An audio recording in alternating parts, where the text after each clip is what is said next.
also nude, with just a bra pulled over her head. Marsha would clutch Rushiandra's hand as the situation became worse, with nobody to help them. The man would make demands for the woman to touch each other, before taking the same hammer and striking Marsha again at full force. There were moments during the savage assault where Marsha recalled the man saying, "Why don't you die, bitch?" After this... What the fuck? Like, who the fuck would say some shit like that to somebody? What the fuck? Like, what? It's so crazy. Like, people would do that shit to somebody they just fucking met, bro. He must have been influenced us by a killer or something, bro. Like, what the fuck, bro? Why would you do to strangers you just not meeting? Damn, bro. Mental health is very fucking real, man. That shit is crazy, bro.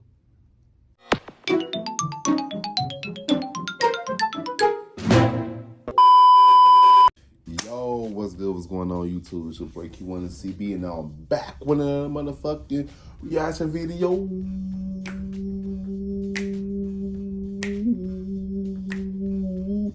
You know, since today's we're going to be reacting to a subscribe request. Struck 19 times with a hammer. A talented scholar life-taking the story of Rushiandra Cooper. You know what I'm saying? Damn. 19 times? What the fuck? That's overkill. What the fuck? With the hammer?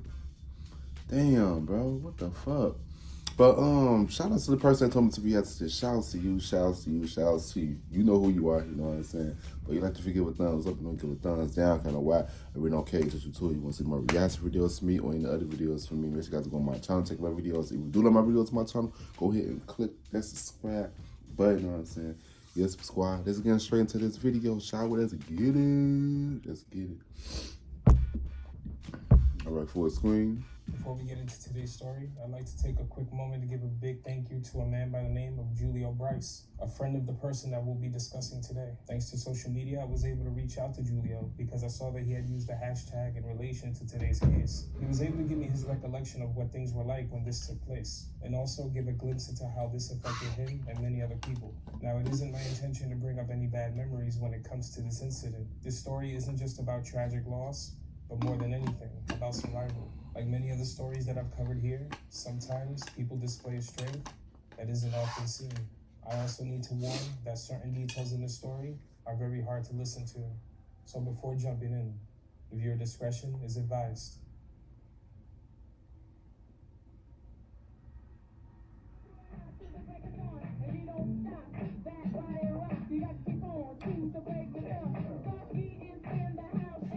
Hey.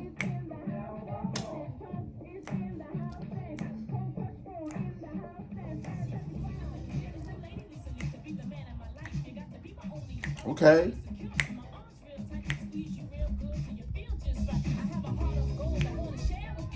They don't make music like this no more. When rap music actually had messages to it, you know what I'm saying? Like, damn. That's the best video. Queen Latifah.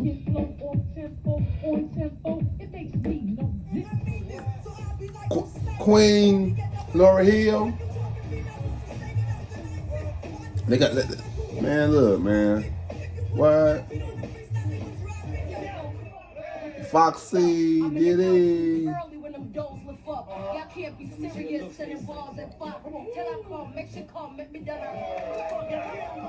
Hey, motherfucker slept on Foxy. When I was younger, Foxy was that girl, Check out bro. these deals of the week at Walgreens.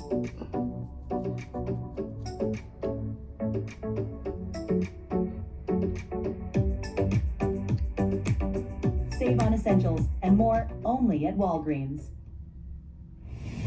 The ancient Egyptians understood that they could use sound to reduce their weight. When it comes to hip-hop, the 90s were known as a big turning point for the genre. Definitely. Some like to call the 80s and 90s the golden age of hip-hop. It was. The form It was expanding rapidly and in many ways. It was. No longer just on the streets and in the parks. Because the reason why I said it, because it was so diverse and everybody had their own style. Nobody did not sound like each other. You know what I'm saying? People just unique, bro. And they actually have some shit to say. You know what I'm saying? They don't even make rap music no more. Cause everybody trying to sound the same and look the same and shit. You know what I'm saying? Rap music is a lack of originality. Music, period. Now, you know what I'm saying? It's a lack of originality.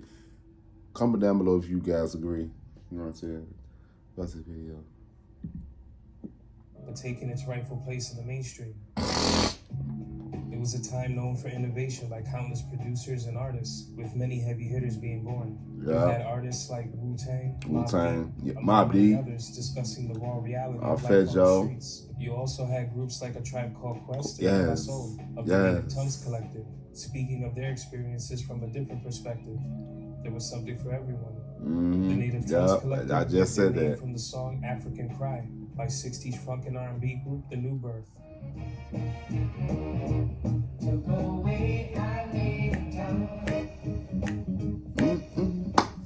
The same way that name was inspired by a line from that song, the 80s and 90s would also pave the way for new techniques in production as things continue to evolve, with producers becoming inspired by songs from the past, sampling classic tunes. With the genre growing so rapidly, there would be many acts that formed over the years. Many would go on to achieve mass success, Cool J, and working their way up in a very competitive climate at a time where you couldn't just Big call Pun. yourself MC. You needed the skills Rest to in back it up. peace. No internet and no viral moments to jumpstart your career. You either had it or you didn't. Hip hop's popularity could also be seen shining on the big screen, with everything from fun, campy films showing the rise of hip hop. I can't do 20,000 like that. Did you up it to 100,000? Oh shit! You playing the Crush Grove? To the much realer side of things, the topics talked about in the music.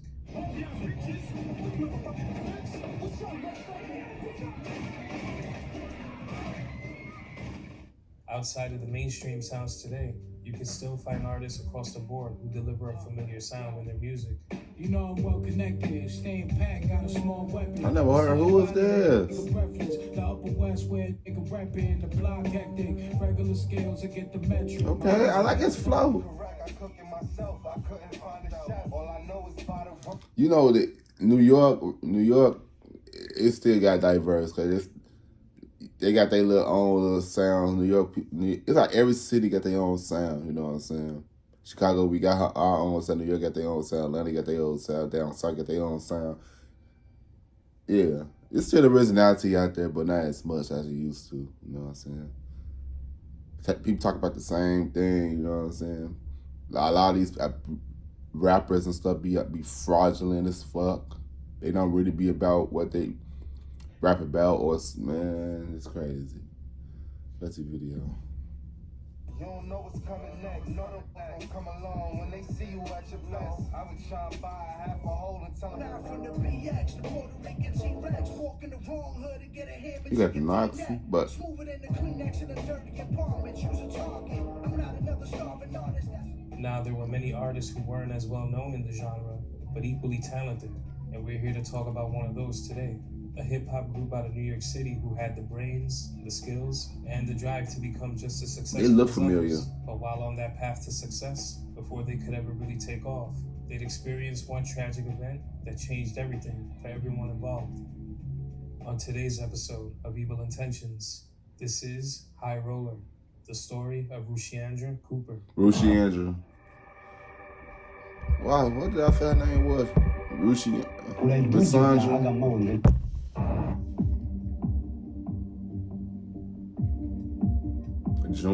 That Junior stuff really still gets me to this day, bro. Junior, he did not deserve that shit.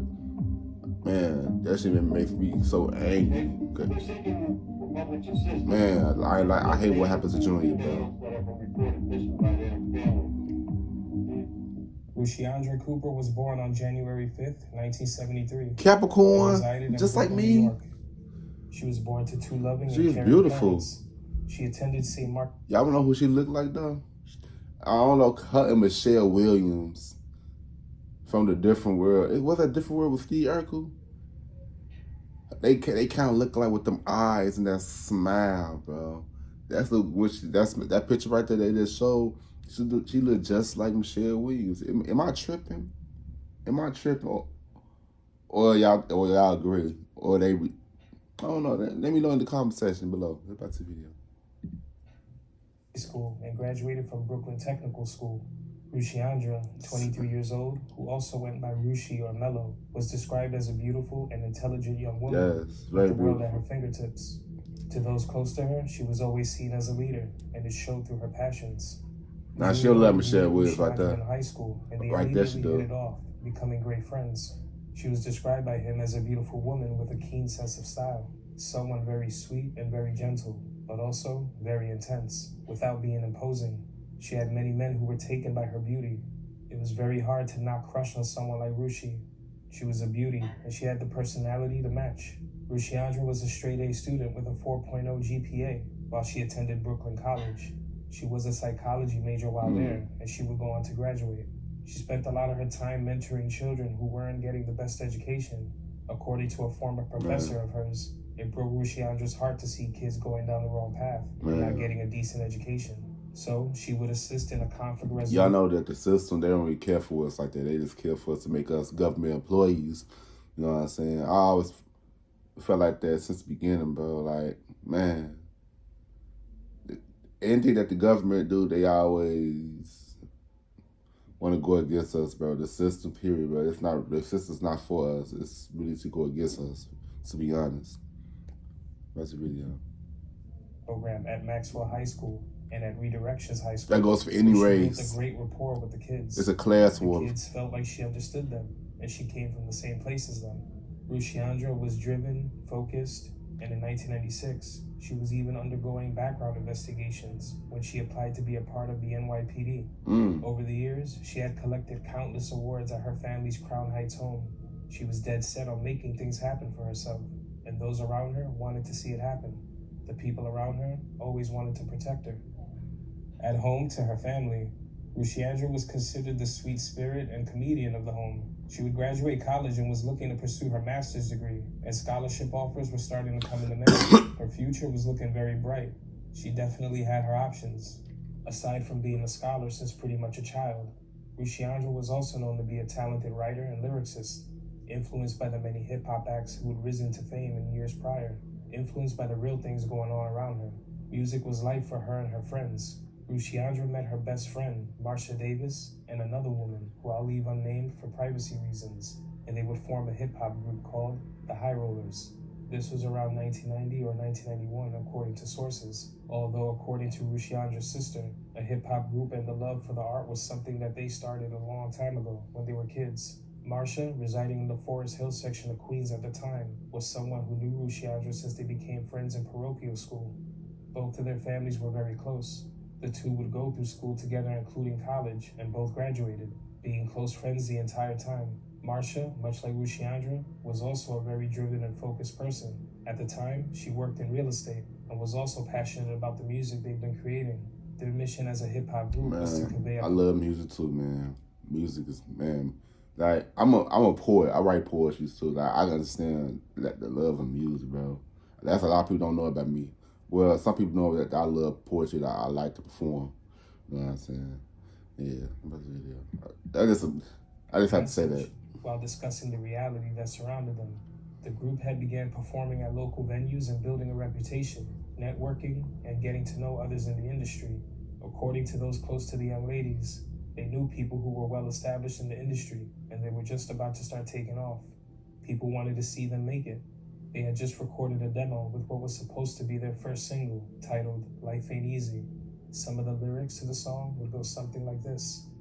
What you gonna do? What you gonna do? Times is hard on the boulevard. What you gonna see? Who you gonna be? A doctor or a lawyer or a politician? Life ain't easy. January 5th was the date of my birth. It gave my mom's crazy pain as I entered this earth. Pop stood with pride in his arms, his baby girl, as he dreamt of the many things that I'd be in this world. Watch me grow, let me flow, never wanted, always had. Teachers, non-believers, always made my moms mad. Many people told me I'll never make it. 6 feet under in the lot that was vacant. I had to survive, cause the streets wasn't fair, but I'm still here. The lyrics say a lot about where Rushiandra was coming from. Yeah, man. That's deep too. Her life.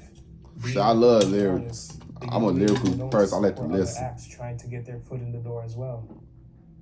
I heard about healthcare.gov on the radio, and with the new law, it was really affordable. It only took me 30 minutes. On the night of Thursday, December 26, 1996, Rushiandra and Marsha would head over to a popular night spot called the Q Club in Jamaica, Queens. They went to the location in order to support other artists who had been performing. But just a few hours later, on a night like many others, the night would take an awful turn when Rushiandra and Marsha would end up vanishing and they would find themselves face to face with a monster. Before tragedy struck, the women enjoyed their night watching others perform, and as the night continued into the morning hours, they'd meet a man at the club and they began to speak. They spoke to him for a bit, and from that interaction, the young ladies found him to be nice. It wasn't unusual to meet new people at events like this, and nothing set off any red flags. The man mentioned that he worked at Mama's Mini Mart, about 10 minutes away from the Q Club. The location was a bodega that also had arcade games in it, with people often entering just to play the arcades. There were also mentions that the location might have been an illegal gambling spot. At some point, the young ladies would leave the Q Club with him and gave him a ride to the Mini Mart, and they went inside so that they could play video games. The location was normally open late or open all night like other 24-hour spots in the city. When they arrived, there were 3 other customers inside playing the arcades. The setting seemed safe enough and it wasn't anywhere hidden. There were other people around and things seemed to be normal. But then, those 3 people who were there prior would leave the store, leaving just Marsha and Rushiandra inside. Marsha's heart would drop when she heard the front door lock, and she had no idea why. This man that they'd only met just a few hours before looked at Marsha right in the eye and said, "You're not going anywhere. I'm gonna kill the both of you." Marsha tried her best to escape by swinging at the man, punching him in the face, but it was too hard for her to make a fist because she had long fingernails. Wow, bro, that's why it's so scary, bro. Oh my God, that shit is so scary, bro.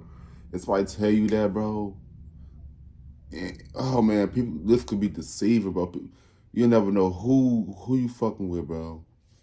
Like, damn, that shit, I could just feel the feeling of them, bro. How they was feeling like somebody locked the doors and shit. What the fuck you doing, bro? You finna jump? I don't know why they ain't trying to jump him. We would have jumped his ass. You know what I'm saying? I don't give a fuck. If 2 of y'all want him, fuck that man up. But yeah, man. That shit crazy, bro. That's why you gotta be careful who you meet, bro, because you never know who you fucking with. Man, they can be nice at the beginning. It's just, once you get too comfortable with them, that's when they show their true colors, bro. Like, that's why I be so scared to meet new people, bro. You know what I'm saying? I just wish everybody to be safe out here, bro. Like, because incidents like this could actually happen for real, bro. And it still happens to this day, bro. But yeah, let's get back to this video, man. It's crazy. Did little to stop the man, who then grabbed the ball-peen hammer and swung it as hard as he could, striking Marsha in the skull, knocking her out unconscious. And he did the same to Rushiandra. Waking up in a daze, Marsha would open her eyes to find this monster looking back at her, smiling. Prior to being knocked out, Marsha was fully dressed, but when she woke up, she wasn't. Rushiandra was nearby, also knocked out, and also nude, with just a bra pulled over her head. Marsha would clutch Rushiandra's hand as the situation became worse, with nobody to help them. The man would make demands for the woman to touch each other, before taking the same hammer and striking Marsha again at full force.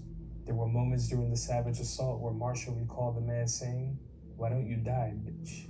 After this, what the fuck? Like, who the fuck would say some shit like that to somebody? What the fuck? Like, what? It's so crazy. Like, people would do that shit to somebody they just fucking met, bro. He must have been influenced by a killer or something, bro. Like, what the fuck, bro? Why would you do to strangers you just not meeting? Damn, bro. Mental health is very fucking real, man. That shit is crazy, bro. Damn, bro. What about this video, bro? all Marsha remembers is more blows to the head before passing out again. Marsha would wake up some time later, confused, severely injured, and stumbling through the store looking for her clothes. As she attempted to search, she would see a light shining through the store window. That terrible sense of fear would creep back up because she thought that this was the man who nearly killed her, returning to finish her off. But thankfully, it was someone who had been searching for her and Rushiandra. She was pulled out of the store by the people offering their help shortly after midnight, Sunday, December 29th. nearly 2 days after they'd been reported missing. Unbeknownst to Marcia, as she lay in the store, slowly dying, just hours after the deadly attack, the man stole the car that her and Rushiandra were driving in, a 1990 Lexus that belonged to Rushiandra's sister. He drove the car until he crashed on the Long Island Expressway near the exit to New Hyde Park. The car was found around 10:30 a.m. that Friday. People who saw the wreckage stated that they saw a man behind the wheel before he got out and walked across the highway. He then ran off, and they didn't see him again. Inside of the car, authorities found blood and loose jewelry belonging to the women, leading to the alerts being put out and very serious fears of foul play starting to set in for the families of the young women. This would start the search for them. Meanwhile, they were in the store the entire time. According to reports, a man named Robert Jackson, one of the people who found Marcia and Rushiandra, recalled the moment he put two and two together. Jackson mentioned that one of his friends, who also attended the Q Club that night, recognized the two women when the news showed their pictures. His friend remembered seeing Rushiandra and Marcia speaking with a man at the mini mart nearby around 5 a.m. that Friday morning, just a few hours after being at the Q Club. The men went to the store and lifted the gate to look inside. The place was ransacked, and they would see someone's foot starting to move. In a hurry, they broke the store's window to make their way inside. They would hear Marcia's faint voice saying, "Help me, help me," as she sat in the car seat of an arcade game, covered in blood, dazed and confused. Marcia was put in a car and taken to a nearby hospital where she was listed as in critical but stable condition. At this point, just happy with having survived this attack, Marcia was just thankful to be alive. She thought that Rushiandra, like herself, was recovering from her injuries in another hospital, but the awful truth was much worse than that. What Marcia didn't know was that when she was found and taken to a hospital, Rushiandra's battered body was found inside the store, and she was dead. Her death was caused by blunt force trauma to the head, as confirmed by a medical This shit examiner, crazy. because this man, during his attack, had delivered a total of 19 vicious blows to Rushiandra's head with that same ball-peen hammer, creating a hole in her skull, taking her life with no second thought. He would deliver the same brutal attack on Marcia, thinking he left her dead as well, but she was still here. Check out these deals Man, of the that's week at crazy, Walgreens. bro. Like, I hope they found that bitch ass nigga. You a Save on essentials and more I need to only pause at this. Walgreens. come on, bro. Monday.com is the ideal platform for any organization that is looking to. After the news broke of the I awful hope they found that bitch ass nigga. I hope, bitch, like I said, bitch, you need to fucking run the fucking hell, bitch. Oh, whoever he is, bro, if he's still living, bitch, you deserve to die, bro. Cause you know them girls they deserve that shit, bro. They trust your bitch ass. The fuck, bitch, move. I hate when men do stuff like this to women, bro. Especially women that you piss me off. tragedy. The pieces would quickly fall into place, and authorities now Hope they believe caught that the bitch. person responsible for the heinous attack was a man by the name of Fitzroy Bitch Morris, mad ass. someone known to people in the neighborhood. Ugly as a man who motherfucker. would always get ready on Friday nights and try to go to clubs and seduce women. He'd been living in a room at the mini mart, cleaning the store and handling the store's inventory in exchange for a place to stay. Through their investigation, officers would learn that Morris was an avid gambler and someone who would often spend time in Atlantic City since he was previously a casino card dealer. Bitch They put the word mad out ass. and they notified the gaming Host commission bitch and ass. all casinos to Get let them beat the know fuck that they up, were looking bitch. for Morris. And on Tuesday, December 31st, right before 1997 hit, detectives would receive a tip that Morris was at the Claridge Hotel Casino in Atlantic City. Detectives were flown to the casino via helicopter in a hurry to catch up with Morris. They found him at the casino and arrested him straight Bitch away. made When they ass. found him, he was about to play a game of blackjack. In Morris's Got your pockets, bitch they ass. find credit cards and other personal items belonging to Rushiandra and Marcia. He was caught red-handed. Bitch. He would later give a full videotaped confession Man. detailing what he did. News of Rushiandra's death would make its way around Brooklyn and the 5 boroughs, sparking conversation throughout the city. But to her close friends like Julio and the others in Rushiandra's circle, there was silence. It felt like immediate emptiness, and as if they'd all been sucked into a black hole, not knowing what to make of the news they'd received. trying their best to cope with the loss. Man, I Julia know and that others would feeling. visit the family of Rushiandra to pay respects and be supportive. And throughout it all, Rushiandra's family remained very strong. On December 1st of 1999, Marsha Davis would testify in State Supreme Court in Long Island City. Already having gone through the worst moment imaginable and losing her best friend since childhood, she still found the strength and courage to get on that stand and look at this monster in his eyes.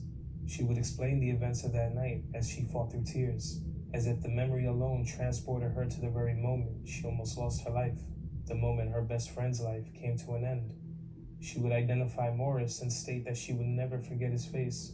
As her testimony was about to end, Marsha would look over at Morris as he sat at the defense table, and she would yell, "I'm still here, baby," sparking a reaction from the rest of the courtroom, letting it be known that not only did she survive his vicious attack, but her mind and spirit were unbroken despite all that she'd been strong through. queen. It wasn't an easy task to sit up there and face the monster who did this, but she was a survivor, and she was determined to get justice for her best friend, and this so-called man wasn't going to have the last laugh. Right, bitch. On January 3rd of 1997, a wake for Rushiandra Cooper was held at the Berrien Missionary Baptist Church That shit in the crazy. Crown Heights section of Brooklyn. More than 500 people would attend the wake as grief and sadness filled the church. Man. Everybody still stunned and crushed at the tragic loss. Crazy. She left behind her sister, her parents, her best friend, and many others who cared about her and still think about her to this day. Man. On February 2nd of the year 2000, Morris was sentenced to life in prison. Bitch, that's what the fuck he get, bitch. One of the most upsetting parts about That's this what the fuck he get, bitch. Bury that motherfucker hole in a motherfucker dungeon, bro. Like, ooh, it just made me mad, bro. Ooh, it just made me mad, bro. Ooh, he deserved every fucking bit. I know that it's happened almost 30 years ago, bro. I hope every fucking thing happened to his bitch ass. You know what I'm saying? Bitch ass nigga. entire ordeal is that before Morris ever even met Rushiandra and Marsha, he was wanted for violating a woman in July of that same year in the Bed-Stuy section of Brooklyn. Also, possibly wanted for a domestic violence incident with his ex-wife. Had he been caught before and kept in prison, Rushiandra and Marsha would have never crossed paths with him. I started today's video with clips of some of the well-known women in hip-hop, taking you through the decades as the styles and sounds changed.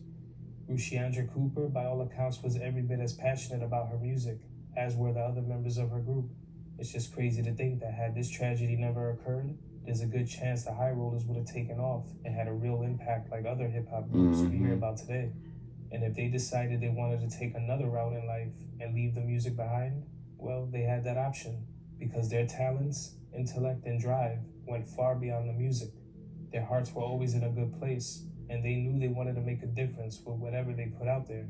Unfortunately, we'll never get to see how big of an impact Rushiandra and the rest of the group would have had on the world of hip-hop. But one thing that many can be certain about is that they were definitely on their way. Rushiandra Cooper's funeral was held just 2 days before her 24th birthday. This year, she would have turned 50. That shit Rest in crazy. peace to Rushiandra Cooper, and my deepest condolences go out to all of her loved ones. You aren't forgotten. She did not deserve that shit, man. Let me see.